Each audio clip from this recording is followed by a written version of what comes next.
systems go. Clear for liftoff.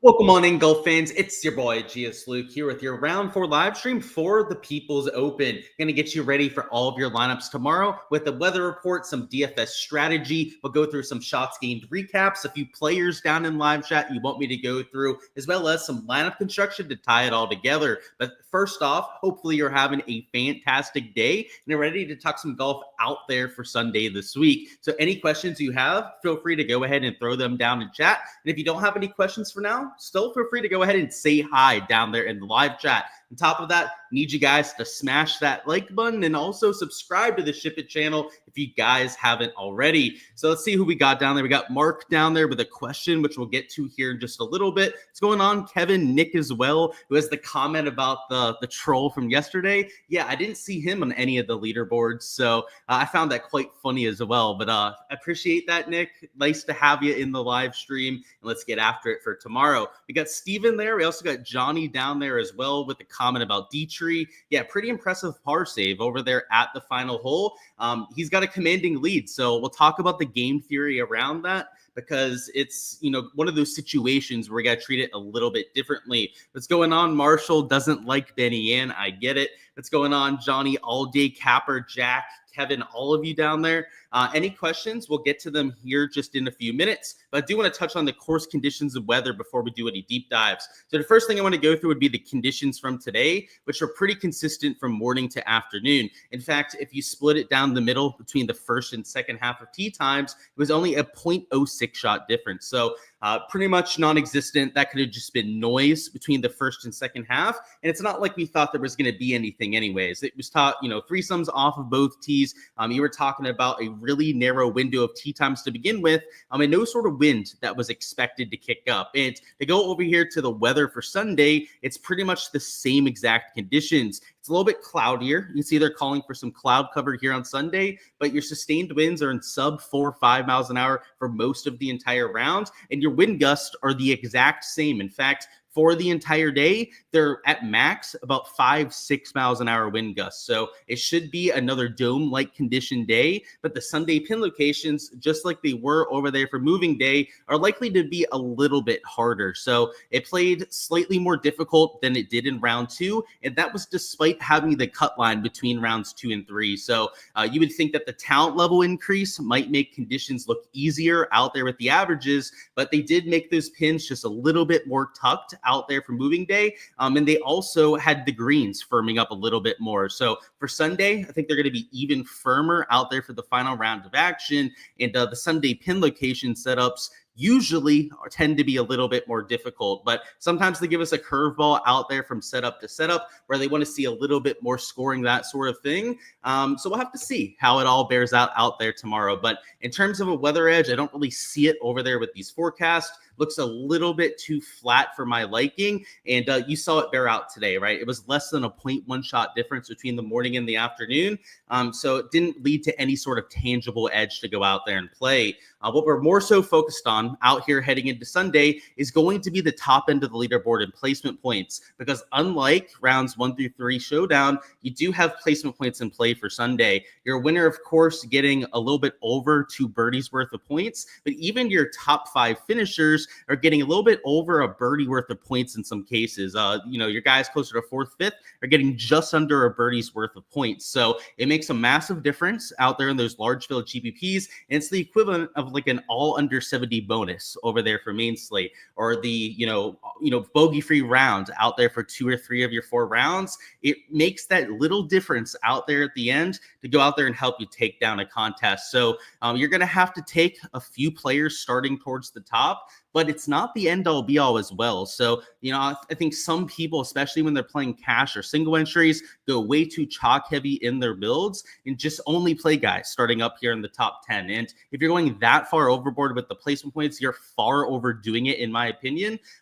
We'll talk about when we get to the lineup construction, the kind of lineup constructions I'm going for, like how many chalky guys I'm mixing into certain builds. But large field GPPs, it's only 2 or 3 guys I'm taking up there towards the top. The other 2 or 3 players, might even be 3 or 4 players that I'm taking in that lineup, are going to be players towards the middle to bottom end of the leaderboard, where I'm getting my leverage, having a chance to actually move up those positions. The 3 spots where I might be taking placement points, that's where I'm getting the winner. Maybe a top 3 finish or another top 5 from somebody that still has a low round, because at the end of the day, you still need guys shooting -4, -5 in lineups. Your winner, Thomas Dietrich, might not shoot something all that low, but your other guys with placement points are still going to shoot something respectable to go out there and make the optimal. So we'll talk about Dietrich here in a second when we go through the stat profile. But I don't think that you have to play him, even if he wins this event. He has that 5-shot gap. So even if he shoots like -1 and wins,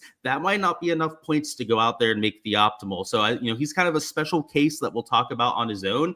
But these guys down here from T2 down the whole way to, let's say, like T39, if any of them shoot -5, -6, you're probably going to have them. And even these guys at -6, like if they shoot a -5 round, they get to -11, that might be a top 10 at the end of the day. Now, I think that'll be marginal, probably closer to like a T15 if they get to something like -11.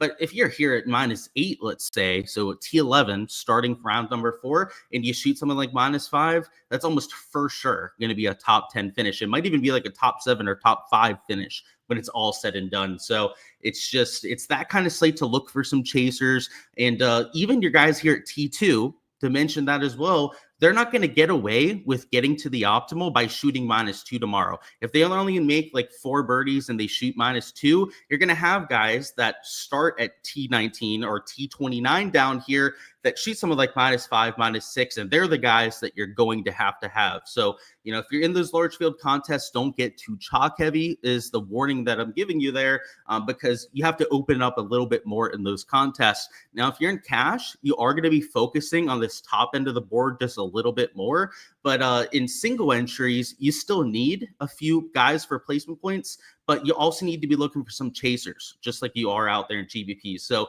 we're really going to hammer this home a little bit later when we go through a few lineups together. But now let's talk through some of the shots gained metrics that we've noticed over this event. We're going to look at round 3 stats to begin, and then afterwards, we're going to take a look at the event as a whole up at the top end of the board. So for round 3, we're going to look for some poppers. This is really where we're going to try and find some guys that are lower owned, that were hitting the ball well today, that maybe could continue that heading into Sunday. And then when we look at all the stats later, we take in rounds 1 through 3. This is where we're going to parse through the chalk. We're going to kind of try and figure out where we're going out there and flag planting and taking guys at higher ownership numbers. So let's start with round 3. Let me catch up on those questions. And we'll get on through this thing. Gosh, I had a water and now it's in the other room. Unfortunate. I guess we're going to have to power through, huh?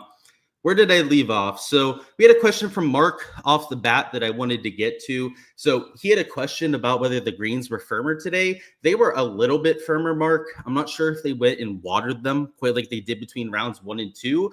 But I imagine they put some sort of moisture on the golf course because it wasn't bouncy like you had towards the end of round number 1. So we'll have to see what happens Sunday. I think it'll be that same kind of effect. They'll probably get just a little bit crunchier, and they'll probably play like they did towards the end of round 1, if I had to guess. Let's see. Any other questions we had towards the beginning? I don't think so. We do have a lot of people that think Dietrich is going to choke. Jack says he wouldn't trust him with a 10-shot lead.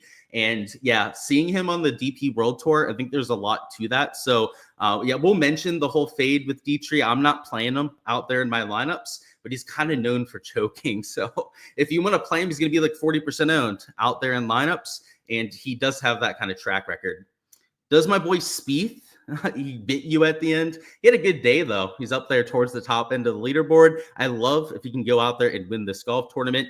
Are you right thinking that Dietrich is not a very good Sunday guy? Yeah, Nick. So the DP World Tour record as you know, is extremely shaky.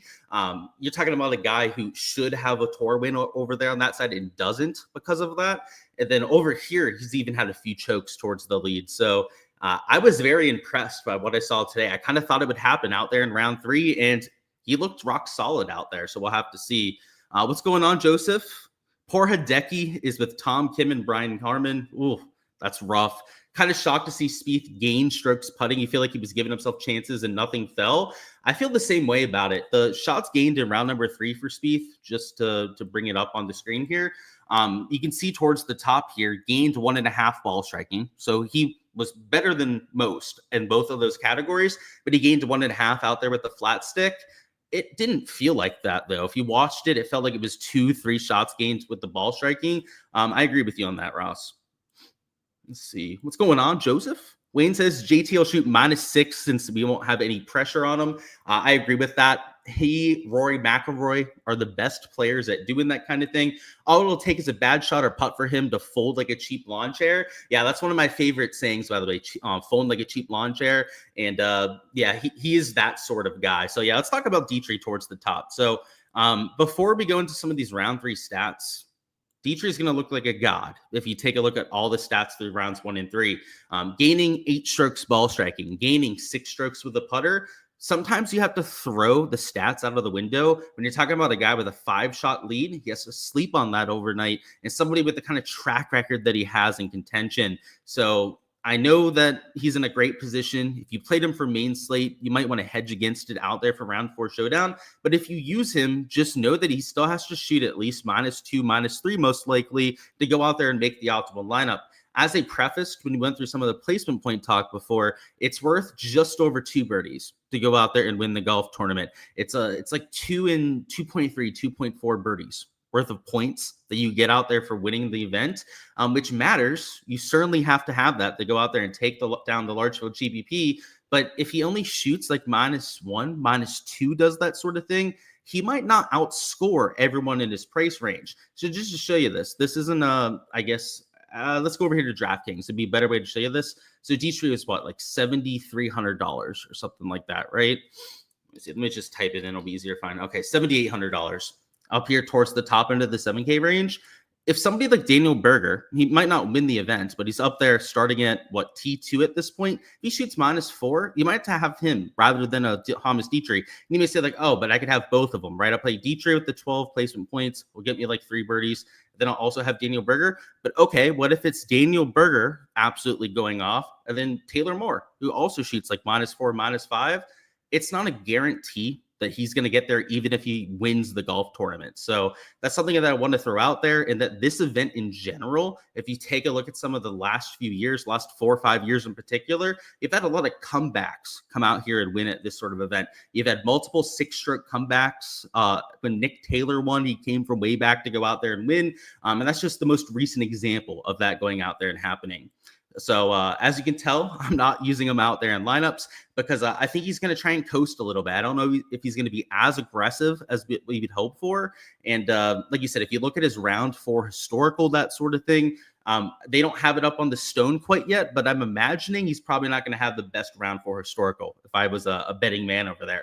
But let's talk through some of the stats from round 3 to try and find, some diamonds in the rough to go after, alongside some of those, T2, T19, T29 kind of guys towards the top that we can take for some placement points. So if we go to round 3 and we sort it by shots gained approach, guys like Sepp Straka had exceptional days in that category. Ben Silverman, Ventura, obviously Thomas Dietrich with his -5 rounds was going to be towards the top of this list as well. But if we're trying to find guys that aren't going to be as popular, your Sepp Strakas of the world, he's going to be over 10% because he's up there in the 8K range. Actually lower into the 9K range even when it comes to his price tag. But he's not going to be mega chalk compared to some of the guys around him. Just to give you guys an idea, I can't bring up my projections over there from my site, but Sepp Straka is significantly lower owned than Rasmus Højgaard at $9,100, who I have over double the ownership of a Sepp Straka. For example, a Scotty Scheffler is 3 times higher owned than what you have there with the Sepp Straka. So he's not quite as low owned as somebody like a Sam Burns. Burns. I have Sam Burns at single-digit ownership. So, I mean, if you're truly trying to get different towards the top end of the board, he'd be the main guy to go out there and do it with. But Sepp Straka, it's not like it's completely out of reason for him to go out there and get you some placement points. I'm starting there at T29, right? He's one of those guys that you could take for some of those placement points, and he really hit the ball well. Now, he still gained a stroke out there with the putter, but it wasn't like he carried himself in that category. If anything, he carried himself over there with the approach play, and he can be better off the tee. He's normally a lot more accurate in that category, and he can be a little shaky when it comes to the around the green play, but even if he's just a neutral over there in round number 4, that would be an improvement over a stroke that he lost there in round 3. A few other players you might want to take a look at up here towards the top. So Dietrich is going to be popular, but guys like Ventura, if you're looking for a pure flyer towards the bottom, right, he'd be the kind of guy that you could look at. But like a Hideki, he really hit the ball well, but just couldn't get any putts to drop. If you're looking for an alternative guy towards the top to play for some placement points, Hideki would be in play, right? He's T19 right now, but if he shoots that -4, -5, like we need for the optimal lineup, that's a top 5 guaranteed right there, out there starting at T19. Guys like Mav had a really good ball striking day, but look at that. He gained over 5 strokes putting. Hard to think that he's going to go out there and do that again. Max Grazerman continues to hit the ball beautifully, but got back to losing strokes with a putter. I feel like we talk about him every live stream, every single round almost, because of how well his approach play has been going. So I'm going to continue to ride the train. It paid off in round 2. He had that spike putting round and he went super low. If he can even be a neutral with this kind of ball striking, gaining over 2 strokes between his off the tee and approach play, that's a very respectable round. That's like -3, -4 right there. He gains with the putter like he's typically doing on tour. He's one of the best putters that we have out here most weeks. I mean, you're looking at a really good round. So that's why I'm so high on that sort of player. Moving down a little bit further, guys like McIntyre, he gained across the board, but across both ball striking categories as well. Well, Chandler, Nikolai Højgaard here, you can see he gained over a stroke over there with the approach play. And let's sort it by ball striking now, so it'll actually combine those two. We were isolating approach play right there. So if we combine both of those categories, guys that lost with the putter today, Skins, Gary Woodland once again. Also a player that it feels like we're mentioning a whole lot on these live streams. Absolutely was striping his driver today. The kind of player that if he just gains a stroke, maybe 2 strokes out there with the putter, could be in for one of those nuclear low rounds with how well he's been going from tee to green. A few other players that stand out, Grazerman, as we've already mentioned. A Taylor Moore lost strokes with his putter as well. A Kevin Yu.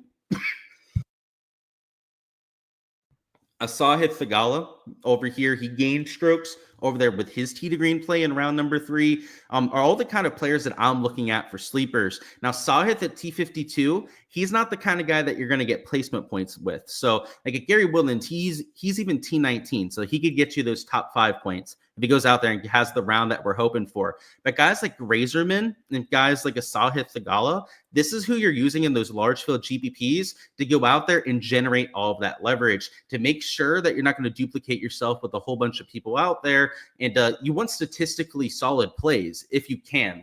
And there are going to be some plays that you have in your pool, especially if you're a 150 max player, that the stats might not really check out there from round number 3. And that's okay, because there's always those statistical anomalies, right? Guys that, didn't do it sustainably that go out there and do it the same way the next day. And then you also have the guys that did it sustainably and that can also keep it going. So, you kind of want to have a mix of those kind of plays in there as well. But like these guys like a Grazerman, guys like a Sahith who, we just see all that putting regression that could really help them out. They're important to include as well. So I like those kind of plays. Daniel Berger, we already mentioned him a few times. From the stat perspective, he looks fantastic over the last few rounds. Cam Young, his ball striking has been really solid the last 2 days. Carried himself with the putter in round 2, so that's why I didn't play him today. But stat-wise, looked really good with the off-the-tee play in round 3. And Adam Hadwin, he's having a really solid event. He's there at T12. His round 2 was also green across the board. So, guys like Hadwin, Cam Young, they're at T12. I know the stat profile with the putter, it's not like it's due for a bunch of regression. I guess Hadwin is. Look at that. Hadwin lost nearly 3 strokes to the putter. So he'd be due for quite a bit of regression in that category. But guys like Cam Young, even though he gained with the putter, he's been consistently good this week, especially the last 2 rounds. He's been into the positive with the putter. I might play some Cam Young there at T12. I'm going to have to look at my ownership projection on him. In fact, I'll go ahead and reference that real quickly for you guys now. I've got him owned. I've got him close to about 10%. We'll say give or minus 2% in either direction right there on Cam Young. But, compared to Bazane Hoot, I've got him lower owned than Bazane Hoot, who's there at minus 11. And I've got him lower owned than Michael Kim, who's there at minus 13. So that's the beauty of, like, even though the shots gained metrics on Cam Young look great, he's starting up there towards the top, right? He's clearly better player than somebody like Seabass or a Michael Kim. He's lower owned because he's starting lower on the leaderboard. And this is where I think a lot of people make mistakes out there with their round 4 process. It's great to be starting closer towards the top, but you still have to go out there and shoot -4, -5. And when you're comparing plays, it's more important to look at their chance to have a ceiling round than it is where they're starting on the leaderboard. Because even if, let's say, Cam Young goes out there and shoots -5, -6, and those other guys, they still finish top 10, but it's only like -3, -4, you're going to have the Cam Young that goes out there and shoots -5, -6. So that's the more important aspect to go out there and fixate on. Let's look at some of sorry, I can't speak there for a second. The putting poppers. There's a little bit of alliteration there. Got my tongue twisted for sure. Maverick, we already pointed out, had a massive putting day. Hard to think that he's going to go out there and do that 2 days in a row. But you can say that about guys like Hostler. Scotty Scheffler had a really good putting day. And the approach play, as you could see, was 3 strokes into the negative. So Scotty, who I've been, toting the praise of all week because of his really good approach play, has finally fallen off in that category. So you've got to wonder whether it's the rust, whether it was just one bad round out there for Scotty Scheffler. But from the stat perspective, this is the biggest red flag that we could possibly see, right? Losing 3 strokes in approach and then gaining over 3 with the putter, just not what you want to see out there from world number 1. A few other guys that gained too many strokes putting: Rasmus Højgaard, a Carson Young, Robert McIntyre, Seabass, and then, of course, Thomas Dietrich down there at first place. All these guys towards the top, it's not like you have to avoid them, but if they're mega chalk, you might want to consider it. So Imad McNeely, right, he's going to be popular starting in 6th place. A lot of these guys that are starting up here in the top 20, it's not like I'm avoiding every single player that we have up here towards the top. I'd imagine there's 1, maybe 2 of those players that are going to sneak into my player pool. But out of those 7 players that we pointed out up there that are in the top 20, I'm fading 5 of them, maybe even 6 of them out there in my player pool. So you got to be selective about playing chalk, period, but especially chalk that's going out there and putting way above their head. You can say the same thing about shots gained around the green. So guys like Malnati, look at that. He gained 5 strokes around the green. He chipped in 4 times today. That is unlikely to happen again. JT Poston gained 5 strokes around the green. Wyndham Clark, who it benefited me greatly because it was over on birdies, and he chipped in twice, gained over 2 strokes in that category. A lot of these guys towards the top as well, you've got to, boost a little bit down in your process. I guess boost probably not the best word, but you lower down in your process in terms of how you evaluate them. And then on the flip side, if you take a look at the guys that lost a whole bunch of strokes putting, maybe they can go out there and have a rebound out there for round 4. And it's a maybe because in some cases they are completely lost when it comes to the flat stick. But with some of these players, if they have any sort of light, any sort of glimpse of hope out there with this stat profile, you might want to consider them out there for a play. So especially when it comes to their ball striking. So if we can find a ball striker that just couldn't make a putt, that's why we consider them in our process. So Razorman, right, he shows up on this side of the putting list. Let's look at a few others, like Davis Thompson. He was good from tee to green, just couldn't do anything out there with the putting. And then Adam Hadwin up here as well. I know we pointed him out, gaining just over 1.5 strokes ball striking, but losing nearly 3 strokes putting. So, a Hadwin, he's going to be on my short list of plays to potentially get to. Same thing with a few of those other ball strikers that just couldn't get it done with the putter. Let me bring up the leaderboard. Let's get it reset on there, and let's go through any questions that any players you want me to deep dive down there in chat. So where did we leave off? Can we talk to Scotty or not Scotty tomorrow? So yeah, the shots gained profile, at least for round 3, kind of concerns me. I have a bunch for main slate, so I'll say it through my perspective out there for tomorrow. I don't like the idea of playing Scotty Scheffler. I already have that exposure out there for main slate. Worst case scenario, he nukes tomorrow. I'm going to be really happy from that perspective.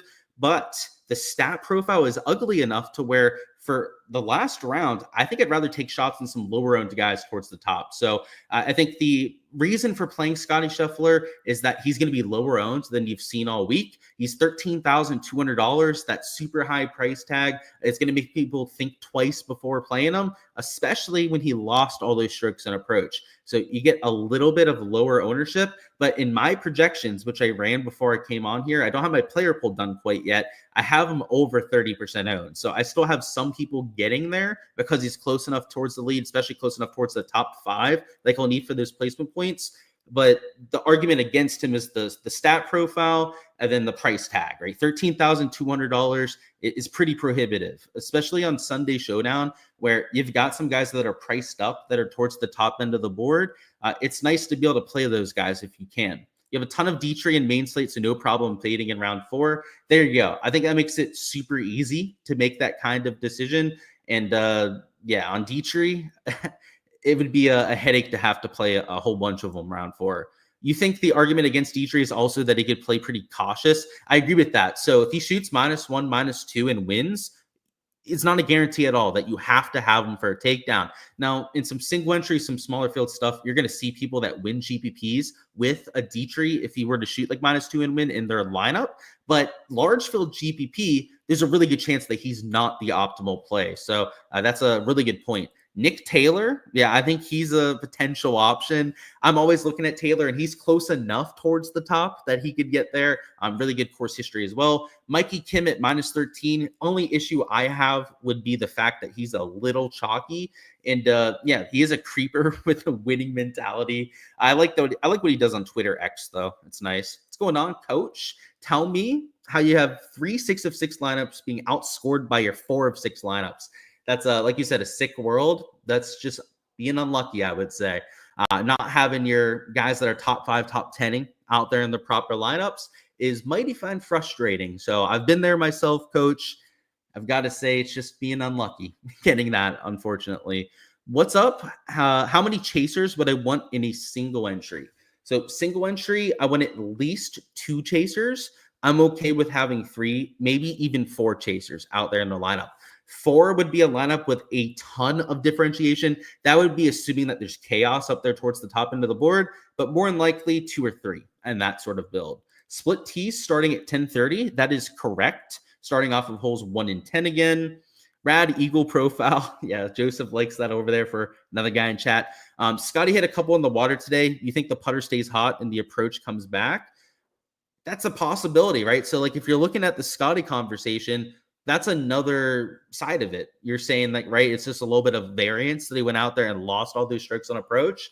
I think there's an argument to go out there and play him as well, particularly because the ownership's not going to be crazy.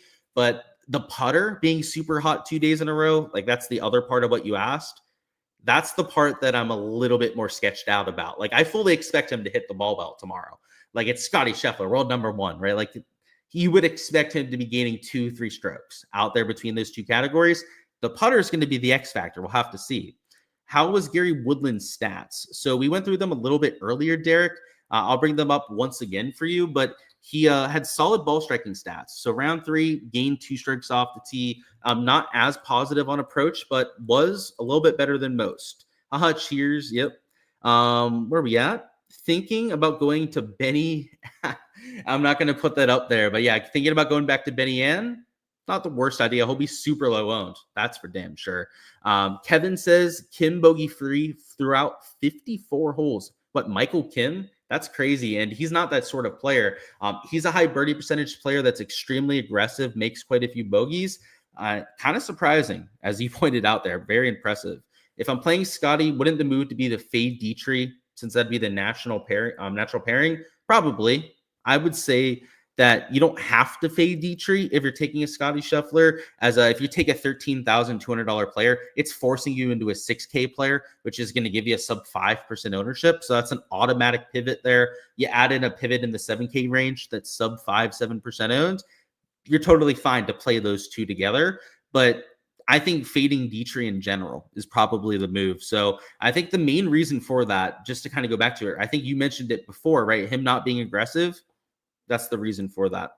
How do I think Rasmus will go tomorrow? I worry about him being so putter dependent today. And dude, I got to say, Rasmus, one of my favorite players in the world. Like seeing him have the double water balls was just horrible today. But even with that, this is the crazy thing about golf.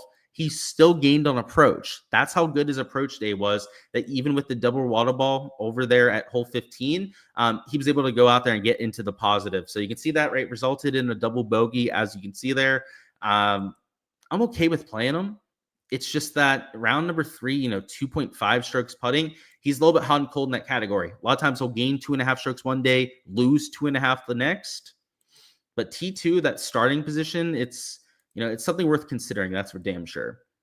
Is Denny going to make a run at it? No idea. Let's take a look. I don't even know where he stands at this point. I know he had a decent round. So T12, okay. He stands a little bit better than what I thought. And continues to hit the ball well, right? Gained over there on his approach play. Round 2, gained 2 strokes. Round 1 was where he was a little bit sketchy, but the last 2-3 weeks out here on the PGA Tour, he's been consistently going out there and gaining with his iron play. Yeah, I haven't built my player pool quite yet, but there's a really good chance I'm playing Denny just because it's not just what he did out there today, but it's what's been happening the last few months. Approach play has been really solid, just has not had any spike putting rounds, and I mean any. You haven't seen him go out there and gain like 4 or 5 strokes putting ever. I mean, hell, even 2-3 strokes putting. He just hasn't been doing that to start 2025. When he does, watch out. It's going to be a super low round. In a big GBP, is it possible to fade everyone at the top? I wouldn't know. Large field GBP, that would be absolutely silly. Of the guys starting at T20 or better, you're going to have at least 4 of those players, if not more of them, go out there and shoot -4 or better. And you're going to have 2, if not 3 or 4 of those guys out there in your lineup. So I wouldn't recommend that. Can I look at you in Nikolai's stats? I can. So Rasmus, I don't love the stat profile, but let's look at Nikolai, Nikolai's a little bit more mainstream than Rasmus. So, I like both of them, but Rasmus is definitely my guy. Round 3, though, gained on approach, was okay over there with the putter. Round number 2, he gained on approach, lost over there with the putter. Then round 1 is where he gained those 6 strokes out there with the flat stick. I would say that the stat profile looks pretty decent, right? I'm glad that the approach play was positive the last few days. Round 1, he scared me a little bit out here, losing off the tee and being just a little bit positive over there with the iron play. But over the 3-round sample size, he's gained over 3 strokes over there with the irons. And still, because of that round 1 performance, he's gained 5 strokes putting. So I know it's a little bit misleading if you take a look at all 3 rounds, but I think that he sets up quite well. And then the other player was who? Kevin Yu, huh? Who? Kevin Yu. And that would be round 3, killing it off the tee overall, gaining off the tee, gaining a little bit with the approach play. A pretty attractive stat profile. He's T29, so he goes out there, he shoots that -4, -5 benchmark that we're looking for. That's likely a top 5, at least a top 10 right there. And then Nico, let me see where he is. He's also there at T29. I like the stat profiles of those 2 players. I'm a slut for the ball striking. What can I say? As you guys probably know by now. Thanks, Luke, you said. Of course, Derek, I appreciate that. You hope I had a great day. You're the man. Decent day over here with my stuff, but a great day overall with having some UFC to watch tonight, some time with my friends and family earlier. Can't complain about it. Appreciate it, Luke. Good luck tomorrow, of course. What's going on, Jim? Any questions you guys have, feel free to go ahead and throw those down in chat. What we're going to do now is we're going to go through some lineup construction together. So we already went through pretty much all the stats that I wanted to.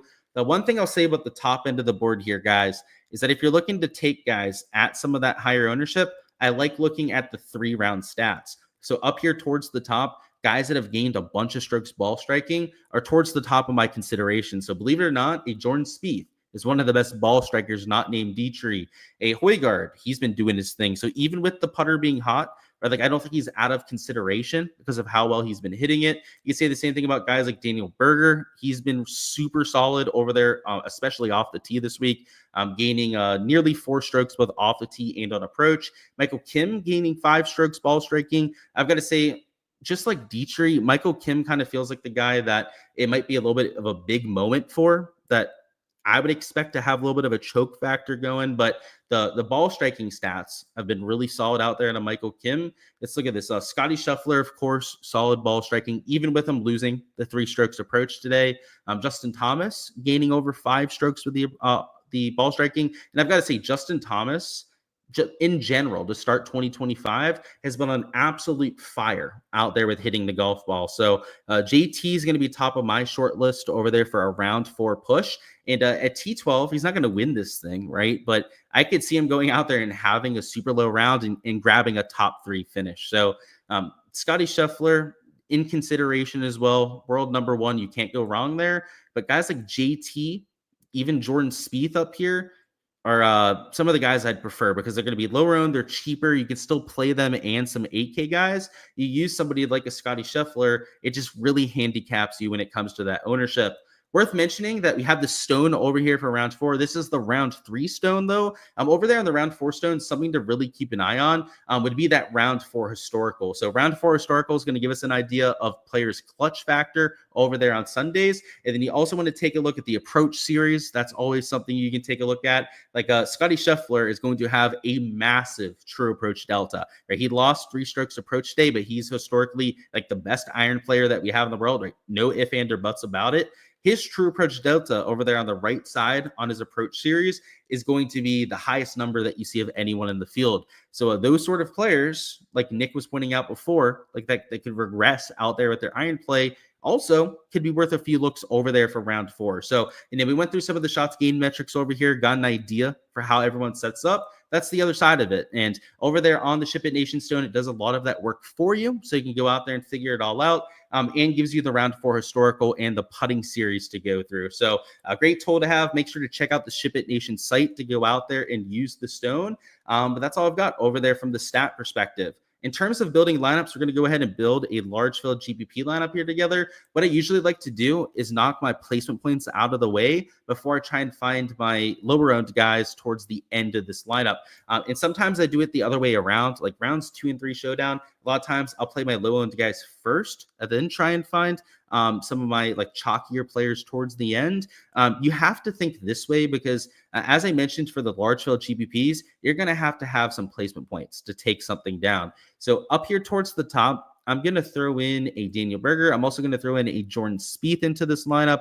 2 players that have been killing it when it comes to their shots gained ball striking. Also, they have a really good chance for placement points. And we're also going to throw in a Justin Thomas. Now, part of the reason I chose these 3 players is the ball striking stats on 3 are fantastic, but also they're 3 of my favorite players in the entire world. So made it really easy to just throw them into this lineup for you guys here. But even with that chalk up top, which you're going to have out there in the large field GPPs, we're going to have 3 spots here now to go out there and get different to the field. So, and by the way, there doesn't have to be the winner with these 3. Like it's not for sure that, one of these 3 is going to go out there and chase down a Thomas Dietrich. But if Dietrich shoots like -2, even -3 and wins this thing, but these guys are all shooting like -5, -6, you're going to have these guys rather than Dietrich. So I'm okay potentially not even having the winner over here in round 4. Our last 3 spots, though, are where we get a little bit creative about it. So over here in this 8K range, like a Grazerman, who continues just to be an absolute machine when it comes to his approach play, but can't putt nearly as consistently as what he did in 2024. I'll take him as a super low-owned flyer. So he's going to offset a lot of that chalk that we've already taken. If we can find another super low-owned guy to offset some chalk, then I'm going to feel really good about where we are with this ownership. So here in this like middle of the 7K range, there's not a bunch of players that are super low-owned. Like a Sam Stevens, he's starting to get pretty low-owned. Ali Hodges at -5, he's also being a little bit overlooked. I'm going to take somebody here that's not per se low-owned in this part of the board, but your last man in is where you can really go out there and force in that differentiation. So towards the middle part of the 7K range, I'm looking at my projections right now. Like Sam Stevens, I've got it sub 5%. I've actually got Ben Griffin at sub 5% as well. but maybe a little bit more reasonable ownership would be somebody like a Davis Thompson, who continues to go out there and strike the ball from tee to green. His shots gained off the tee and approach stats have been into the positive pretty much the entire week. And then here with $6,900, your last man in, which of course we can't go over together because DraftKings, it's against the terms of service. We go out there and build an entire lineup. But your last man in, you're probably looking at a super low-owned player to offset some of that chalk. I mean, you got the sub 5% owned Grazeman, sub 7% owned Davis Thompson. You take another guy that's sub 7% owned, just like those other two, then you offset all of that chalk towards the top. So this is for the large field GPP. If you're in a single entry, I know we had the question about that before, you might be able to get away with one more chalky player. So maybe rather than going to a Grazerman at $8,500, that's where you took a Nick Taylor instead, who it's not like he's mega high owned over there in that 8K range, but he's not a pivot like you had over there with Grazerman, who's sub 5%. So in this kind of lineup, you do have 4 guys out there with that placement potential. I mean, even Davis Thompson, actually at T29, he's got some potential to go out there and finish in that top 10. Your last man in here, as long as it's a pivot play to go out there and round out this lineup, you're going to be okay in that single entry contest. You're going to have 2 lowish owned guys over there with Taylor and the Thompson. And as long as you have that one diamond in the rough out there in your build, you'd be able to get away with that in GPP. So just to give you an idea, like a Jake Knapp at -3, like he could be one of those low-owned players. Ryan Fox, a Michael Thor Bjornsson. If you're willing to go down to T67 on a player, you're even in a single entry contest, you still have to take a chance on guys towards the bottom end of the board. So just make sure to incorporate that. You can't get too much in love with the top end of the board. And the reason for that is not just the fact that you're going to have low leverage, have a worse chance of actually moving up the leaderboard, but your duplication chance is through the roof. If you're only going after the guys with placement points, then you're having such a small player pool to take 6 players from that you're almost for sure in those GPPs going to duplicate with a few other people, which is the cardinal sin out there in PGA DFS. So that's the lineup construction segment. I'll see if there's any last second questions. If not, we're going to hop on out of here. But I appreciate you guys stopping by as per usual, supporting the channel as you guys always do here. Smash that like button if you guys haven't already. And let me see what we've got down there. Going to this game in NOLA tomorrow. Not sure if you heard. Dude, that's awesome. You're going to the game. I'm super, super jealous. That's on my bucket list for sure to get out there to a Super Bowl. And who do you got winning? I want to know. And that's crazy. You miss out on most of the golf, but you're still throwing lineups in. Hey, as long as you enter them before you leave, that's all right, right? You got to get to tailgates and all that out there before the Super Bowl. Enjoy out there, man. That's awesome. Deep dive your guy Silverman. I absolutely will. So let's go over here to bet the number. So Ben Silverman, Canadian golfer, high birdie percentage guy. I usually like playing him over here for Showdown, has gained 3 strokes on approach this week. And it specifically, if we take a look at round number 3, gained over 2 strokes, I should say, over there with his iron play. So I like what he did today, and overall, pretty solid stuff. So I would say stat-wise, if you're looking for a decent conviction play, raised T12, so he's going to have some ownership behind him. He's the kind of guy I could rally behind, as opposed to some of the other guys towards the top that are more putting heavy. Now, he is gaining a bunch around the green. That's of little concern to me. I would much rather that be off the tee, where you're seeing him gaining like nearly 3 strokes, but it's not the worst stat profile. Not the best, not the worst. Tom Kim bounce back. Yeah, he had a little bit of a down day, huh? Let's see. I bet against him with a Scotty Scheffler matchup, so I've got to say I was kind of happy about it, but let's see why he struggled. So Tom Kim lost off the tee, but gained over there with his iron play. He could definitely be a bounce back candidate. So I know the stats for round 3 don't look that great, but if you take a look at the event as a whole, gaining off the tee, gaining with his approach play, it's been a little putter heavy as he's gaining 3 strokes in that category. But recently, if we take a look at some of the recent finishes for Tom Kim, I mean, his iron play has been fantastic. You can see over here gaining in his last 1, 2, 3, 4, 5, 6 events worldwide. He's gained with his approach play, and last 2 events, he's killed it with his off the tee play. So yeah, I think that he's in a good spot to bounce back. The stats for round 3 kind of ugly, but he's a better player than what we saw. Any Akshay Bhatia love. So I'll have to take a look at the round 3 stuff before I give you an answer. In general, yes, love him at this golf course. I really think he fits a firm and fast golf course quite well. Round number 3, he had this fall off, right? He lost over there with his approach play, was a little bit putter heavy. The ownership, let me check on that real quick. Where do I have Akshay Bhatia's ownership? Got to find him on the sheet now, which that'll be fun trying to find him. Good thing we have the Control F function, huh? Over here in Excel. So he's, yeah, $8,900. I've got him at over 15% ownership over there in my projections. Decent play, but the round 3 stat profile is kind of sketchy. And I'm okay with that if it's like a pivot play. If it's somebody that's a little bit cheaper, or that's not going to be like 15, 20% owned, it's harder to give that same pass when they're a little bit chalky like Akshay. So I have to see if he makes him into my player pool, but that data point isn't positive. You're hoping and thinking that the Eagles do it, but it's a hard rollout to Mahomes and all of them. Yeah, Mahomes and the refs. I see what you did there at the end. Yeah, that's the way I lean on it. I think the Chiefs are going to win. That's what I tell everyone that asks me. And yeah, I know I do the NFL stuff and top of the golf stuff here, and everyone thinks that I know like who's going to win every game. I always say like, I don't know, but you'd have to think the Chiefs win because they always do when they're in this situation. I am rooting for the Eagles though, so we'll see how it bears out. You're wearing your LSU gear to the game. Exactly. If I was there, I'd be wearing my Steeler stuff. That's for sure. At this point, you're going to have to play Burns just so he can torpedo the whole week of showdown lineups. Yeah, you're crazy if you're going to do that. But he's going to be like 3 to 4% owned. But yeah, dude, he had a terrible day today. Like everyone's going out there shooting low, around him, 2-3 under par at the very worst. And what was he like 3 over par or something like that? Not sure what was going on, but as DGen always says, man, or he could with that sort of player, like especially Sam Burns. I mean, he is the most bipolar golfer I think I've ever seen. The kind of guy that one day just look completely lost and then go out there the next and shoot like 8 under par. Open Championship a few years ago, he was like 6 over par the first day, goes out there early. I think it was when it was at St. Andrews, the Open Championship, and then nukes like a -8 round.